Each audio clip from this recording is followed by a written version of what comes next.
Now, which one of the following statements is not true about migration in the Indian Ocean world? Okay, so it's the Indian Ocean area and migration there. And then on the basis of the nature of the relationship between the item and the pair below, choose the odd pair out. So two statements here tell me that we're dealing with fiction and we're dealing with the Indian Ocean area. And you know, the Indian Ocean area would mean all of, let's say, East Africa, all of, let's say, the southern part of the coastal part of the Middle East, and all of, let us say, the Indian peninsula on its western side. Now, and then down to the south below Sri Lanka. So all these areas, right, would be the Indian Ocean, and the Indian Ocean would therefore be sailing in the Indian Ocean, or it would be, let us say, the countries that actually, in some sense, are the coastal areas of the Indian Ocean. So I know that this passage is actually going to be about fiction related to that particular area. Would I like to try it? If I believe it's going to be complicated, but no, because you talk about fiction related to a particular area, it's probably not going to be difficult. So fine, I would try it. So let's look at the passage itself. For early post-colonial literature, now I do need to know the term. Post-colonial will mean after the colonial era. Now we know the colonial era more or less ended by the middle of the 20th century, and there's literature after that. That means people have been writing after colonialism actually declined. The world of the novel was often the nation, which means people normally made their novels keeping a nation in mind, keeping a whole lot of people in mind. Post-colonial novels were usually concerned with national questions. Sometimes the whole story of the novel was taken as an allegory of the nation, whether India or Tanzania, which means the whole novel that was written post-colonial would be looked at as, let us say, representative of India or let's say representative of Tanzania, both of which were once colonies but were now free. So this was important for supporting anti-colonial nationalism. But the fact is that the stories, if they were related to a nation, could actually be looked at as something supporting the business of nationalism against the colonial enterprise. But it could also be limiting. It could also be land focused and inward looking, which means you could also have something that while it was presenting the nation itself, it could also be saying that that's all we're doing. We're only presenting the nation. We're only looking at the nation. We're not looking at how the nation interacted with somebody else. So my new book, so obviously the person who's writing this is writing a book and is talking to you about his book or her book. My new book, Writing Ocean Worlds, explores another kind of world of the novel. Not the village or nation, but the Indian Ocean world. That means everything around the Indian Ocean. The book describes a set of novels in which the Indian Ocean is at the center of the story. It focuses on the novelists Amitav Ghosh, Abdul Razak Guma, Lindsay Cohen, and Joseph Conrad, who have centered the Indian Ocean world in the majority of the novels.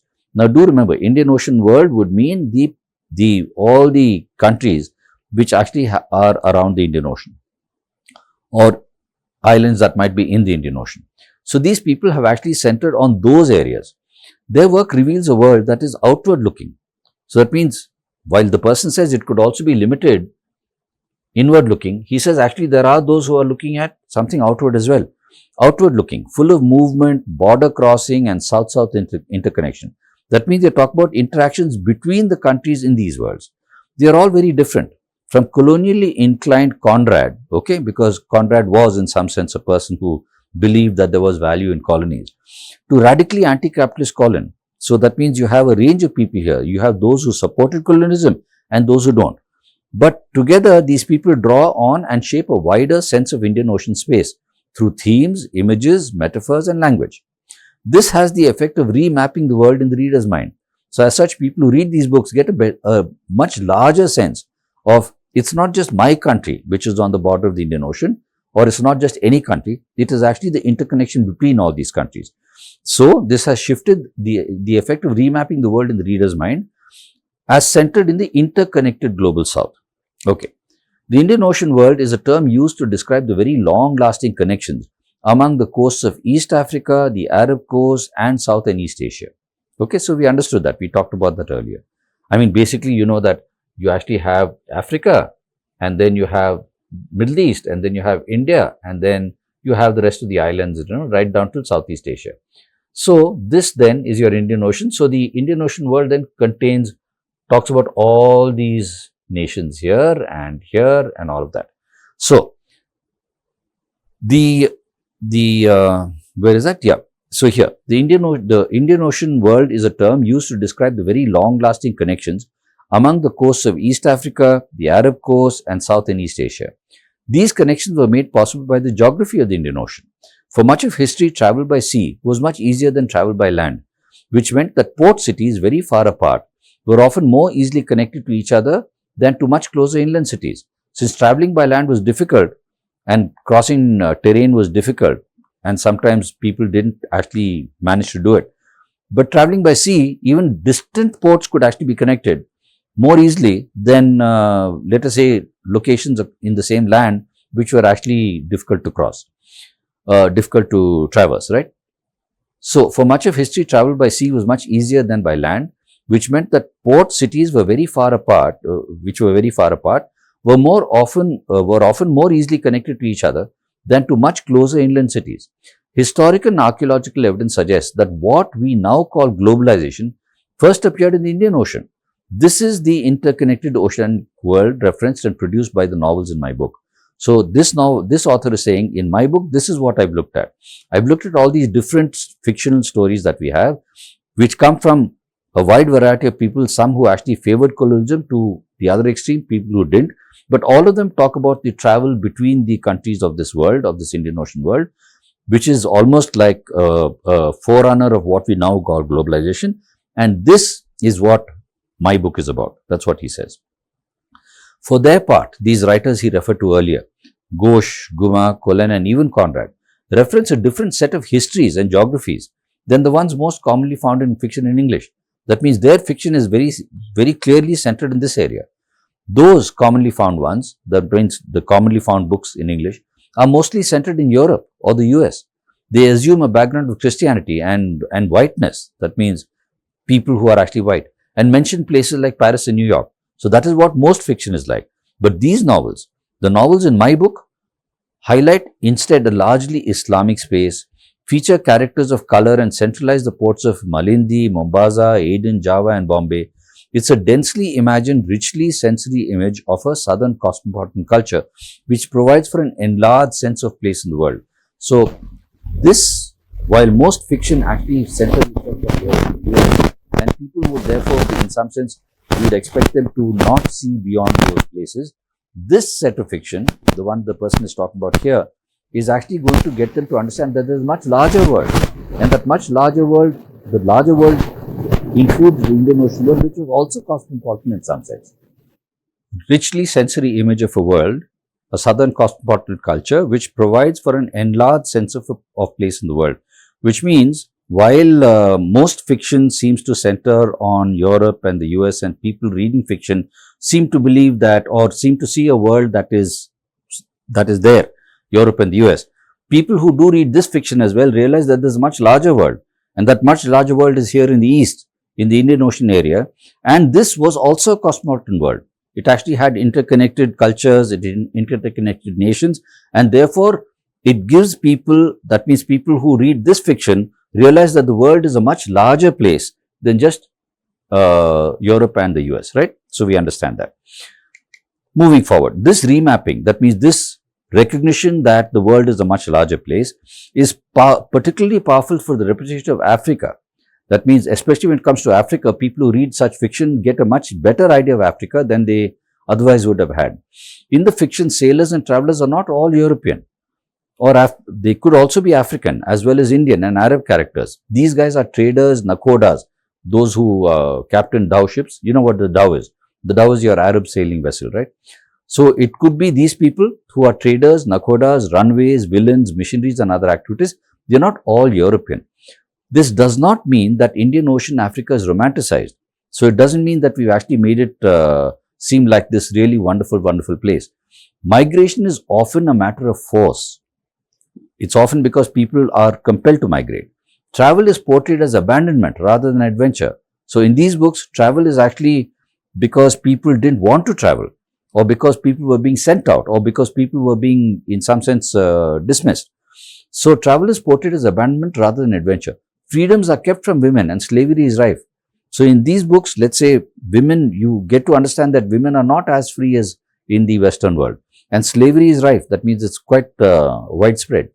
What it does mean is that the African part of the Indian Ocean world plays an active role in its long, rich history and is therefore in that of the wider world. And therefore is in that of the wider world, which means when you do understand Africa through these novels that are part of the Indian Ocean world, you get to understand that Africa also has a rich history, sometimes positive, sometimes not. And therefore, its history is also part of the history of the wider world. So, not a very challenging passage to understand. It was just a question of, well, the first one was actually much easier. But while this was slightly more difficult, it was not difficult to the point where we struggled with it. You did understand what the person was saying. He was actually saying that the novels from this side of the world, or centered on this side of the world, allow readers to understand that the world is a much larger place than just Europe and the US, and allows them to understand the world, that this side of the world, that means what we call the Orient, also has a role to play in contributing to the history of the world in some sense. So, looking at the questions, all the following contribute to the remapping discussed in the passage except, right? Except. That means we know that this new idea we have about the world, or this improved idea we have about the world in the mind of the reader, is thanks to the novels that came out of this, that are centered on this, on the Orient, right? So, that remapping. So, I have three statements here that actually talk about the fact that people would understand the world to be a wider place, and one that is not. Indian Ocean novels have gone beyond the specifics of national concerns to explore rich regional paths. Quite right. It does say that you understand that there's a history and that there was interconnectedness, and this is the precursor or the forerunner of globalization. It tells us that. Then, the global south as opposed to the global north was the first center of globalization. That also we are told. We are told you, when you read these books, you realize that you already had something like globalization here, which is, and that's the global south, right? That means south of the equator. As opposed to, we thought that globalization was a Western kind of idea, but it was not. So, we understand that. Cosmopolitanism originated in the West and traveled to the East through globalization. That's clearly wrong. The person says that this was already cosmopolitan. This area was already cosmopolitan in the sense that nations and cultures in some sense interacted with each other through different people. And this was the forerunner of globalization. So, it's not that globalization brought cosmopolitanism to the East from the West. So, this is very definitely out, very easy to pick. Then the East, the world of early international trade and commerce was not the sole domain of white Europeans. We are told that also. This remapping is, so there was actually trade and commerce that happened in the Indian Ocean world also. So, we know that we will accept this. So, the exception here is something that's actually a distortion, which is 3. So, 3 is your answer to this question. Moving forward, all of the following statements, if true, would weaken the passage's claim about the relationship between mainstream English language fiction and Indian Ocean novels, except, now what the person told us is that mainstream English language fiction focused on Europe and focused on the US and focused on England. Those are the mainstream ones. But it's these novels, the one the person wants to talk about here, that actually focus on the Indian Ocean. In other words, mainstream Indian English language fiction did not focus on Indian Ocean areas. So, you want to weaken that. So, 3 statements would weaken that. All the following statements, if true, would weaken that, except. Now, the if true would mean you consider them, if that was true, then it would weaken the author's claim. So, most mainstream English novels have historically privileged the Christian white male experience of travel and literature and adventure. That doesn't weaken the passage claim. In fact, the passage claims that most mainstream English language novels have privileged the Christian white experience of travel and adventure. So, this is not weakening. So, we are saying you want something that would weaken, but exception. So, this is an exception. It's not going to weaken, because the person really said that the English language fiction did not even bother about the Indian Ocean area. So, most mainstream English language novels have historically privileged the Christian white male experience of travel and adventure, but it doesn't tell us that not in the Orient. Okay. The depiction of Africa in most Indian Ocean novels is driven by an Orientalist imagination of its cultural crudeness. Right. Now, if it is true that the depiction of Africa in most Indian Ocean novels is driven by an Orientalist imagination of its cultural crudeness. No, it's not imagination. The novels actually depict to you the actual truth. And the truth may be negative in some places, but you do also realize that there's a rich history there, a rich history about Africa. and the fact that that history is actually part of the history of the world. So, if this is true, because this is not what the person says. The person is actually telling us that this, it's not just imagination. The person presents to you reality, the African reality. So, it's not Orio's imagination. So, if this is true, it's not true, we know. But if it were true, it would weaken what the person says. So, yeah, we'll accept that. Very few mainstream English language novels have historically been set in American and European. No. Well, very clearly, if that is true, then it defeats the author's argument. Because the author's argument is that they are typically centered on America and Europe. They don't bother about the Indian Ocean area. And if this is true, then that also weakens the author's argument, right? So, if that is true. The depiction of Africa in most Indian Ocean novels is driven by a post-colonial nostalgia for an idyllic past. No, the fact is the person says it's not just nostalgia. It's a recognition that there was actually there has always been a whole set of interconnectedness, a whole area of interconnectedness between the countries in the Indian Ocean area. And it's not just about an idyllic past. An idyllic past would actually be very perfect. The person recognized that the past actually is good in some places but bad in some places. Slavery, lack of freedom, and so on and so forth. So the point is, if the depiction of if it was true that the depiction of Africa is driven by this nostalgia and idyllic past, that would also in some sense weaken the passage's claim.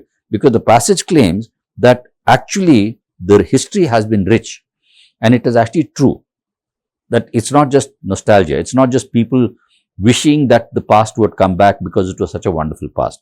But if this was true, then it would defeat what the person is saying. But you realize we are actually looking at something that is, in other words, these three statements are counter to what the claim is. And if they are true, then the claim comes down. This one is not counter to what the claim is. This is what the claim actually is. But the claim here is about the fact that while it doesn't talk about the areas, if you say most mainstream English language novels have historically privileged the Christian white male experience of travel and adventure, that is what the passage tells us. And so if it is true, it's what the passage says. So it doesn't weaken the passage's claim. So one does not weaken the passage's claim. Okay. Now looking at the next one then. Which one of the following statements is not true about migration in the Indian Ocean world? Not true, which means I need three statements which actually correspond to what the passage tells us. One that doesn't. So geographical location rather than geographical proximity determine the choice of destinations for migrants?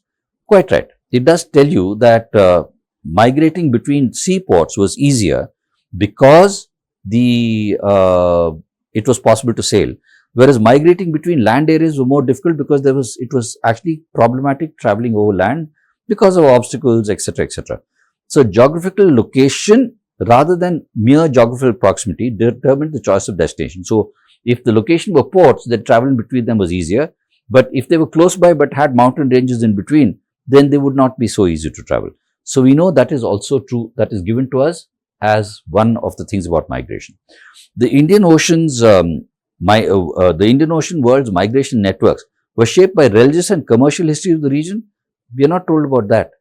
We are not told that they were shaped by religious histories.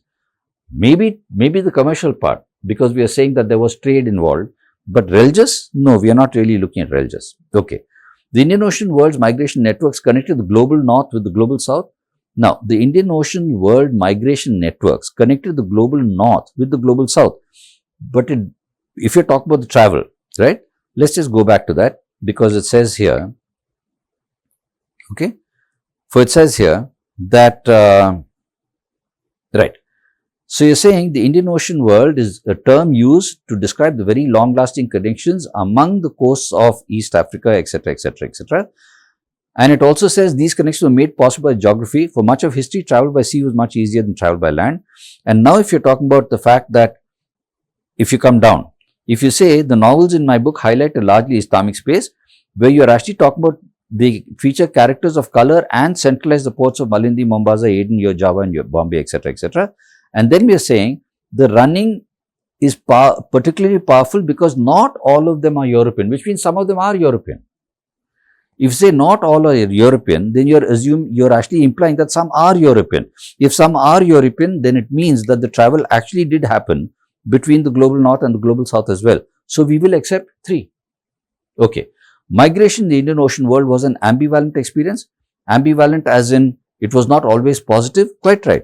It was not always positive. Sometimes it was driven by expulsion. Sometimes it was driven by abandonment. Sometimes it was driven by force. And so migration was ambivalent in the sense that sometimes it was positive, sometimes it was negative. There's no one way of saying that it was only because of a certain positive or negative factor. So ambivalent, that means you're not too sure whether it was always good. It wasn't always good. He tells us that as well. What he does not tell us, that there was a religion involved. In this discussion at least, while you might think, but there was religion involved as well, maybe.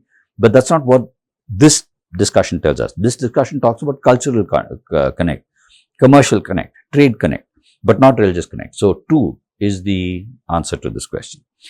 And then if I were to move to the last one, on the basis of the nature of the relationship between the items in the each pair below, choose the odd one out. That means we know that we've talked about post-colonial novels. We've talked about the aspects being discussed in those novels, right? So if we go back, it actually talks about that in the first paragraph, right? In the first paragraph, we are saying their work reveals, that means these novels, their work reveals a world that is outward looking, full of movement, border crossing and south-south connection, right? So what we have here then? So we do have post-colonial novels and border crossing, yes. So there is a connection made there, right? But if you're saying choose the odd pair out, we know that there is a connection, but this is a positive connection, right? Let's just hold that. Post-colonial novels do possibly include border crossing. Now, the Indian Ocean world actually presents to you sometimes let's say the indications of slavery. Yes, it does. It says slavery was right. So we'll hold that. Indian Ocean novels are outward looking. Yes, it does tell us that. That means you expect that it would be inward looking only. But he says, over here, he actually says, actually, they are outward looking, right? These books actually are outward looking. They're full of movement, border crossing, etc. So we know that the outward looking is also there, okay? And then post-colonial novels are they backed anti-colonial nationalism. Now, have we got that? It actually says that post-colonial novels, in some sense, were usually concerned with, and in some sense, this was important to support anti-colonial nationalism. So we know there's a connection there as well. So all 4 seem to be connected. So let's just look at that again. Now, we know that post-colonial novels supported anti-colonial nationalism. We know that Indian Ocean novels tended to be outward looking. We know that the Indian Ocean world also actually had in it what we call slavery. Post-colonial novels spoke only about border crossing. See, the point is, you might actually mark this, but the point is, this is already contained in outward looking. Your border crossing is part of the outward looking. Now, is it that only post-colonial novels talk about border crossing, or is it that Indian Ocean novels are talking about border crossing? Let's look at that.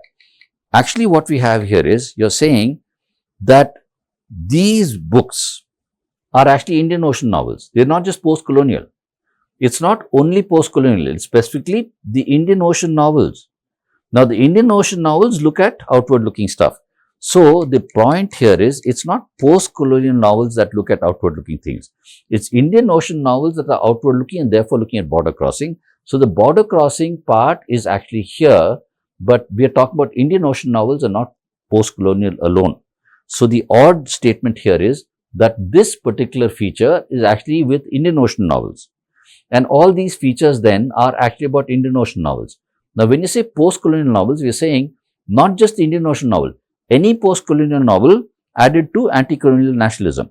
Now, having discussed that, having said post-colonial novels actually support anti-colonial nationalism, then the person says, and in post-colonial novels, let's look at the Indian Ocean world where we talk about outward-looking stuff such as border crossing. So, that means this connection is mistaken.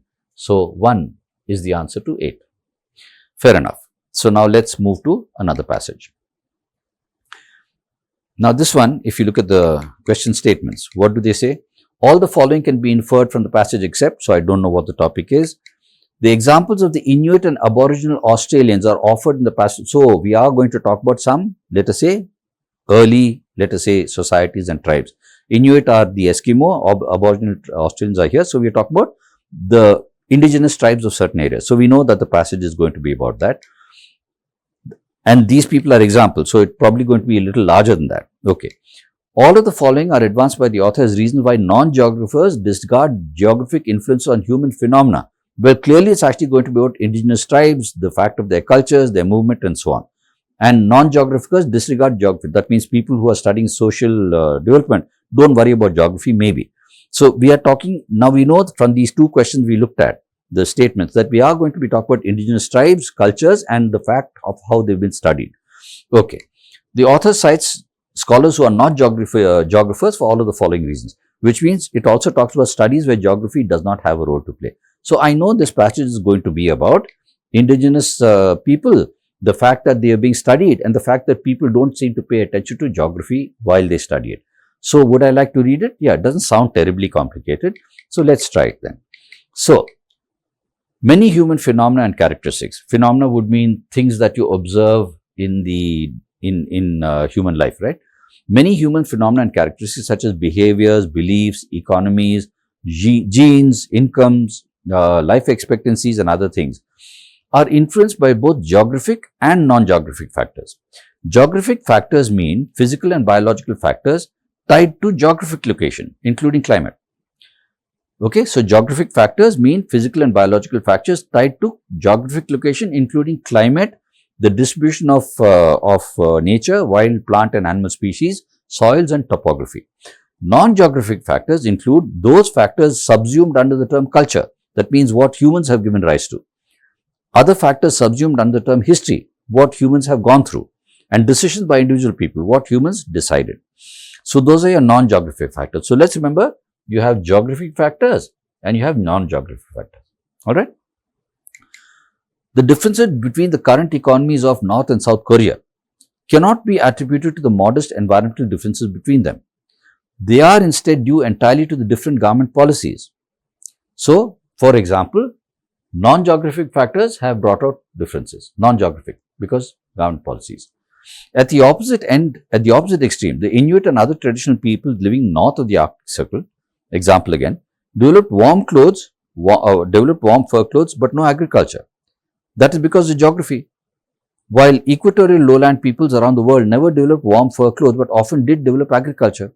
Now this, while this is non-geographic, okay, this example is definitely geographic. Alright. So this explanation is straightforwardly geographic rather than a cultural or historical quirk unrelated to geography. Aboriginal Australia remained the sole continent occupied only by hunter-gatherers and with no indigenous farming or herding. Here the explanation is biogeographic. So again, it's natural, right? It's biogeographic. So we've got an extension of geography then. So it's not non-geographic, it's biogeographic, because biology, nature is an extension of geography. So here the explanation is biogeographic. The Australian continent has no domesticable native animal species and few domesticable native plant species. Instead, the crops and domestic animals that now make Australia a food and wool exporter are all non-native, mainly Eurasian, species such as sheep, wheat and grape brought to Australia by overseas colonists, which means Australia is an area which has got a mix of geographic and non-geographic species, because people brought certain biological things to Australia. Alright. Now, today no scholar would be silly enough to deny that culture, history and individual choices play a big role in many human phenomena, as in Australia. Scholars don't react, or as in the Koreas, scholars don't react to cultural, historical and individual agent explanations by denouncing cultural determinism, historical determinism or individual determinism, which means scholars who are trying to understand culture don't get into political terms. They don't use political and politically correct terms. So they don't resort to these, saying that looking at it this way would be wrong because it would actually amount to this or this or this, and then stop thinking. So it's not that they say we shouldn't think in these ways and then therefore we should not study it. They actually study it. So scholars don't react to all these terms and then stop thinking. But many scholars do react to any explanation involving some geographic role by denouncing geographic determinism, which means scholars don't seem to think that we are looking at things only from the point of culture only from the point of history, and only from the point of individuals, and therefore we should not study. They don't do that. They actually study. But many scholars, they say, if you invoke geography, they say, no, no, no. Geography is, you're actually looking at geography as something very important, and they therefore possibly do not pay attention to it. In other words, the person is saying that many scholars actually don't pay attention to geographic role. They don't pay attention to the geographic role. Everybody is concerned about the human role, but not so much about the geographic role.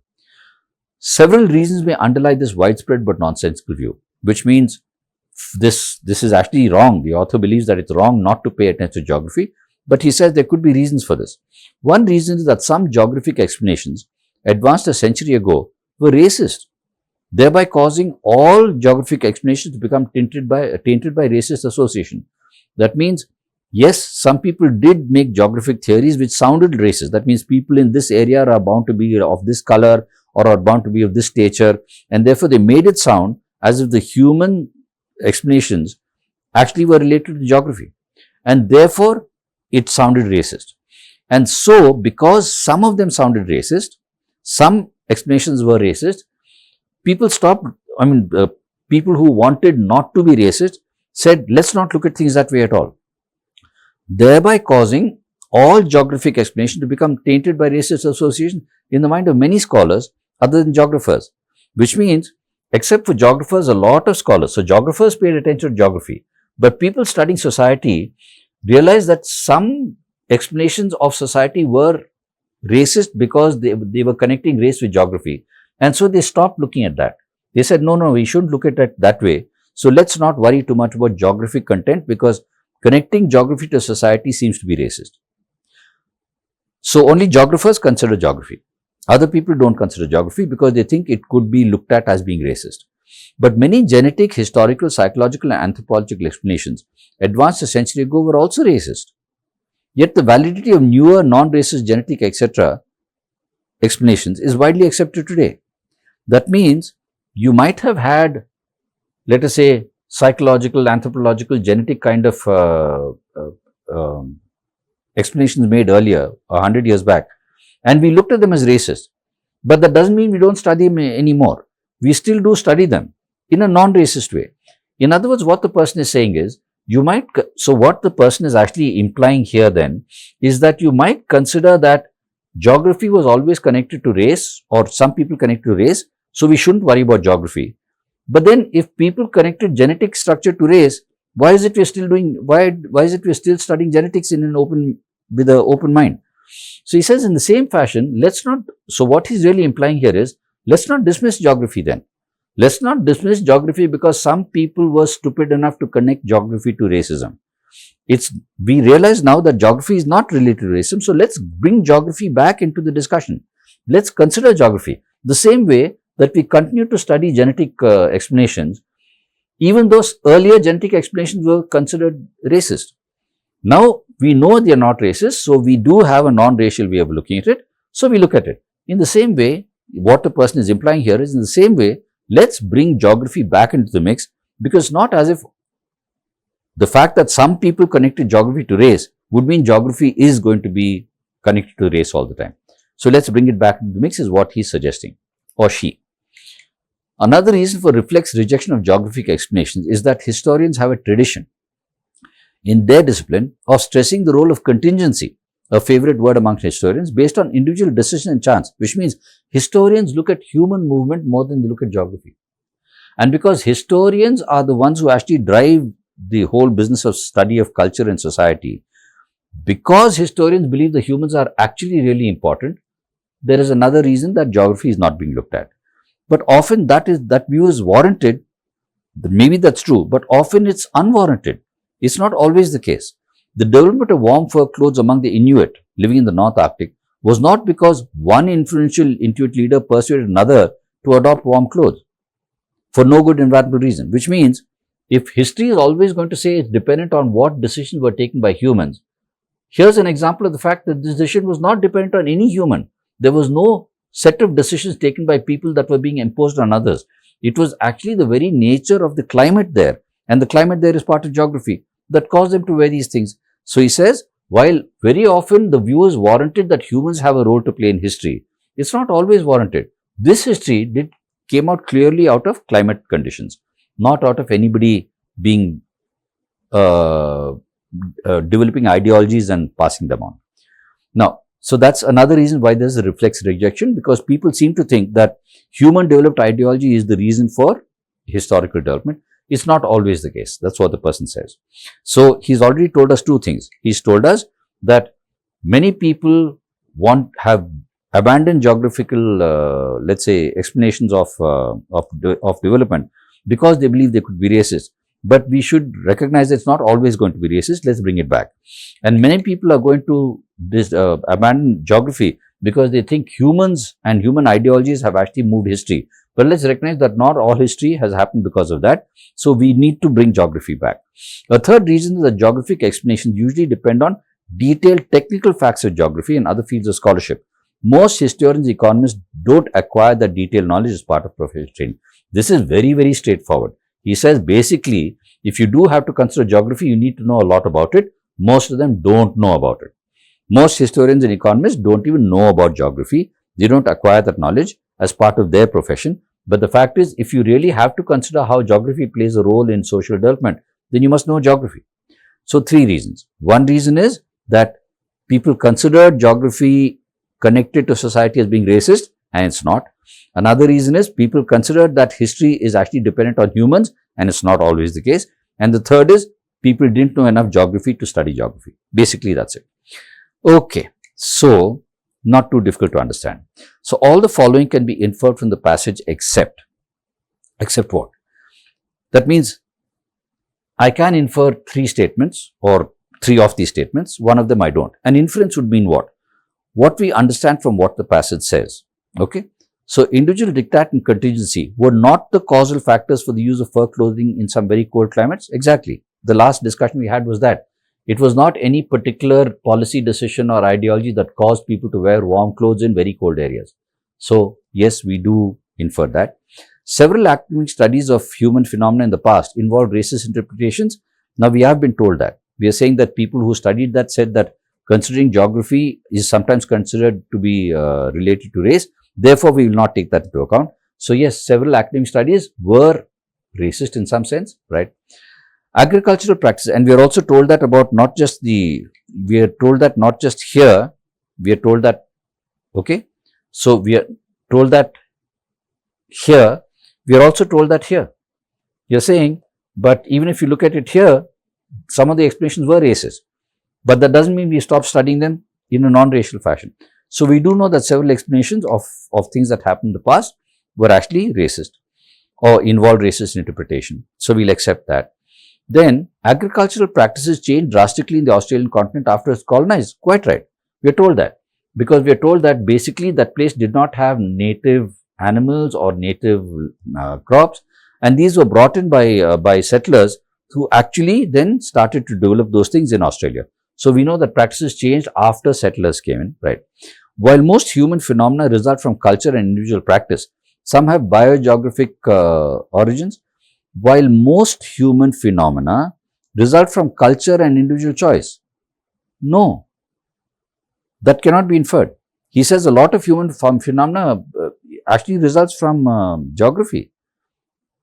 So while he says while most human phenomena result from culture and individual choice, now we don't, basically the person does say that a lot of stuff has, for instance, if you go back to the beginning, a lot of stuff has non-geographic, let's say, a lot of stuff has geographic factors and a lot of stuff has non-geographic factors. And he gives you examples of non-geographic factors, geographic factors and biogeographic factors. Which means, is there a comparative assessment made here of proportions? Do we actually have proportions of more is geographic than non-geographic or more is non-geographic than geographic? So to say most over here, I do need a comparative assessment. I do need something that tells me the proportions are more than 50%. I don't have that. So I cannot accept or I cannot make the inference that most human phenomena result from non-geographic components because culture and individual choice are non-geographic. But I don't have that assessment. See, to be able to pick up most, you've got to have an assessment that tells you 50% of the time or more, it has been non-geographic. But I don't have 50% of the time or more. So I cannot accept this. Now, some have biogeographic is okay. That part is all right. I can accept that because it happened in Australia, certainly. But I can't accept the most here, so I cannot infer most. So 4 is the answer to this question because I can infer 1, 2 and 3, but I can't infer 4. So moving on to question 10 then. The examples of the Inuit, the Eskimos who actually wear fur because the climate there is very cold, and Aboriginal Australians who actually are people without a farming technique at all because they did not have crops and animals to actually do farming in, is offered to show you what? Is offered to show you that let's say environmental conditions or environmental factors actually have a role to play in dictating how society grows. That means geographical features do have a role to play. In the case of the Eskimos, the climate. In the case of the Australian, let's say Aborigines, the very nature of the geography of that land meant there were no natural things that they were able to utilize for agriculture. So we understand that. So are we saying that how environmental factors lead to comparatively divergent paths in livelihoods and development? No, we are not saying environmental factors lead to comparatively divergent paths. There's not a divergent path. We are talking about the fact that people develop in certain ways. So livelihoods part is not there. It's not about their livelihoods and development is a much larger statement, right? So I'll hold it though, because environmental factors would actually mean the environment around you, and that could include nature as well. Now, that despite geographic location, traditional societies were self-sufficient and adaptive. We are not told that Aboriginal Australians were self-sufficient or adaptive. So 2 is very clearly out. Okay. Then, human resourcefulness across cultures and adapting to their surroundings. Again, we are not told that they were resourceful, they were able to actually make good lives for themselves. So that part is not being discussed. How physical circumstances, which is the geography and what the geography provides, can dictate human behavior and cultures, can talk about how a social segment or how a community or a tribe actually evolves or behaves. So we do know that. So I've got to consider the difference between 1 and 4. Now, what does 1 and 4 tell me? What does 1 tell me? What does 4 tell me? 1 says how environmental factors lead to comparatively divergent paths. Now, that means you actually compare cultures. You compare cultures to know how they change. You can compare cultures only when you are looking at some similarities between them and say the difference between the or the different grades between the similarities. That would be comparison. That's not happened here. So that's not what the person is trying to tell us. He's not saying that there is comparatively divergent paths when you discuss both in their common areas. That is not being discussed. It is basically how geography and climate, that is physical circumstances, can dictate what humans do in that geography and climate. So can dictate human behavior and culture. So 4 would be the answer to 10. And moving down to the next one. All of the following are advanced by the author as reasons why non-geographers disregard geographic influences on human phenomena except, and I know, I've already marked off. 1 is that they don't pay, they think it could be racist if they did so. They actually, let's say, think that that humans are most important and they don't need to worry about geography, and they probably don't know enough geography to actually take into account. Those are 3 things told to me. So 1, I have disciplinary training, which typically does not include technical knowledge of geography. Quite right. That is the 3rd of those reasons we just saw. So that is something that works there. Belief in the central role of humans unrelated to physical surroundings. Quite right. They think human policy making, decision making, ideology are the most important thing. Right. Dismissal of explanation that involve geographical causes for human behavior. Are we dismissing the explanations or are we not even trying to make the explanation? So we are talking about why they disregard geographic influences. They disregard geographic influences because they disregard them. See, you can't say they disregard it because they disregard it. Basically, they disregard it because they don't even know about it, or they don't even believe that anything more important than humans happens, or lingering impressions of past geographic analysis that were politically offensive, that is racist. So we know that 1, 2 and 4 definitely are mentioned. Now, you don't dismiss something because you dismiss it. The point we are asking is, why are you dismissing it? This one tells you they dismiss it. It doesn't give you a reason for the dismissal. So you realize that this is the dismissal itself. It's not the reason for the dismissal. So 1, 2 and 4 are the reasons, but 3 is the dismissal itself. You're already saying that they dismiss geographical influences, and you're saying they dismiss them because they dismiss them. That doesn't make sense, right? So 3 is your answer to 11. 1, 2 and 4 clearly work. Then what about the last question here? The author criticizes scholars who are not geographers for all of the following reasons except. Again, he criticized them. It's very similar to the last question. He says scholars should take geography into account, but they don't. So what? In other words, he's criticizing them, so saying you guys are leaving out geography because there are certain things that you think, and that is wrong. So he's actually pointing out their wrong thinking. So what would that be? Their labeling of geographic explanation as deterministic, which means their labeling of geographic explanations as something that could actually be racist or could be offensive, or deterministic, as in saying that you say that we shouldn't talk about cultural determinism, right?